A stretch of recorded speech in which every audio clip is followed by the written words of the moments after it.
going to make sure that everything's here. Yeah, got everything. Okay. Make sure that's all plugged in.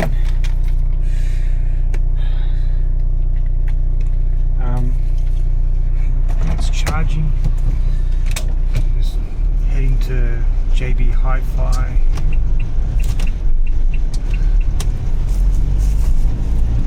Working on the solar panel AI matrix engine. It was very interesting. Basically putting together a spreadsheet, or more than just a spreadsheet, but also categorizing and classifying the website information and the publicly available information that the company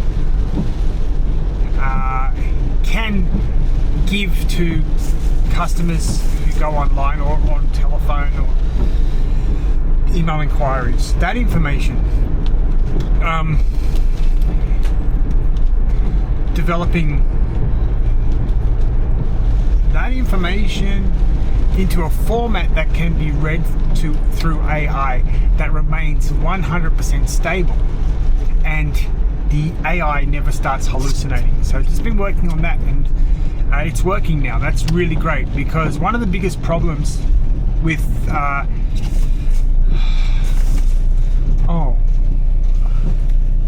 got to clean up the back. There's no stuff in the back. Well, there no sports gear anyway, but normally there's a whole bunch of bags there. But one of the biggest problems with the fly-by-night operators is they never train the AI model that they build, which they usually don't. They usually have a simple prompt that says, please only use the website information, but that's not enough for AI. I build like a matrix engine where I lock everything in. I say you own, it's like a little square in your world. Only use this information in this square. If it's not available, note it down and allow somebody to call the client back with the information if it's available. Remember, it's only public facing information. It's not information behind some it's not like proprietary information or company secrets, that kind of thing. So let's say you have you list the solar panels that you sell. Cool. You have size, weight, maybe the pricing. Maybe one panel is $100, but if you buy two, it might be $90 each. Okay, cool, great. We got all that information down. But my matrix engines only lock into exactly what you tell it can do, and unfortunately, a lot of these operators just do not do this. And that's just my name for it. It is like a matrix. It's sort of connected. And so now the goal is, and then it's also basically ask people about their roof, about their lifestyle, about their current energy bill. Does it list how many kilowatt hours they've used, or and then it will say maybe you should use this system, this 2 kilowatt system, or this 10 kilowatt for your home. You've said your house is this many square meters. The roof is estimate to be around this, if they don't know the roof size, but you can get a pretty good estimate on the home size. And this may work best, and this is the estimate price, but we can't confirm this until we're on site and inspect it. But this is what you could expect, and it'll also do something interesting. It'll while it might give a recommendation, if the client wants to know maybe one model that's a little bit lower cost, it will do that, but it'll do that only with the customer requests. But the pricing can be updated immediately by the business. as well, without going on to their website or really it's just about they just open up their email, they click on the spreadsheet, they open it up, and they can change the price. Like, unbelievable. And I keep thinking that this is the future of sales, because when you have a clunky website where you got to update pricing all the time, this and that, it's a bit difficult. If you just have a simple spreadsheet and you don't even have your pricing listed on your website anymore, because your agent does it, you only have to, and not only that, the agent can draft invoices for your business. And the customer won't receive those. The business receives that draft invoice so they can review it first. The information, the draft invoice may not contain the private information of the customer. It may contain their name and phone number, but we're not taking down any other details. So all we need to do is, when the customer is speaking to the AI agent, is just say, we're going to send some information to our inspector who will review it. This will include the options that we've discussed with you and what you think may work best for you. And then that draft invoice can be taken with the inspector or the installer, the technician, the salesperson, with them to the home, and they can adjust it as they see fit. It's a brilliant system, but imagine just you don't have to keep updating all your prices on different formats and different things all the time and blah blah blah. It just makes a lot of sense. And the AI agent can operate as a salesperson, and this is going to be the future of. Thank you. This is going to be the future of everything. You can just tell it's going to be the future, because I have over the last week looked at other people's systems and realized why they can't change them quickly. They're really clunky.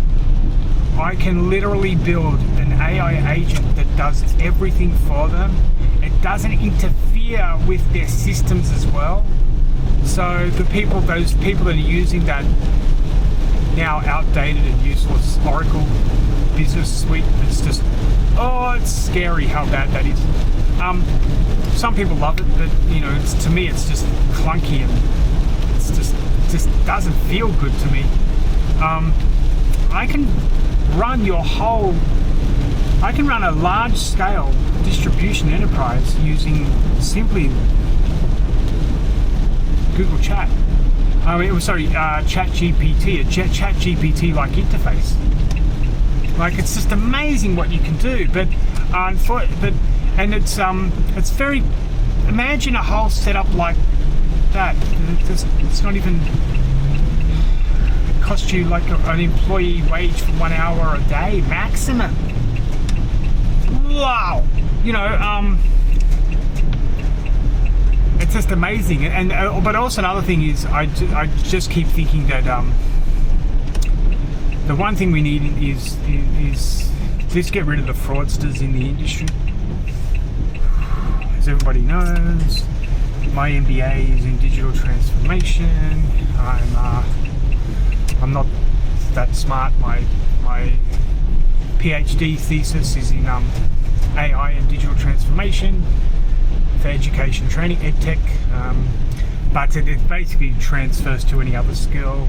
I run an agentic AI programming and coding course, multiple universities in Australia and Southeast Asia. So I know a little bit. I'm not saying I'm an expert. I'm just I'm not bad, But we've got to get rid of the scammers, because there's just too many of them at the moment, saying things like $50 a month and stuff. It's just impossible. You can't, for what they promise, you can do that for a day. And people in Australia, once they know what you've got available, they're willing to pay.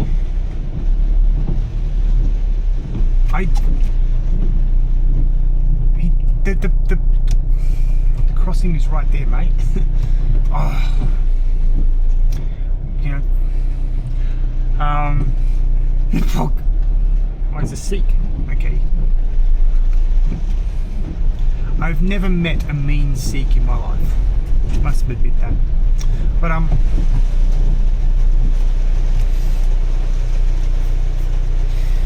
the problem is that within the industry itself, what's going on is we just don't have the body to get rid of the fraud going on at the moment. It's really, yeah, I'm quite surprised at how much of it's going on. I guess it's because there's a lot of cowboy operators. But just working with this solar panel company, and I've done it before in the US,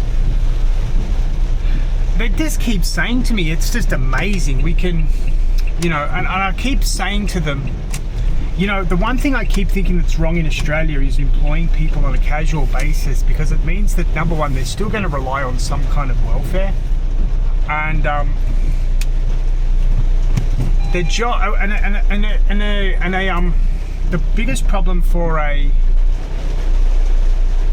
casual employee job in Australia now is it is full time.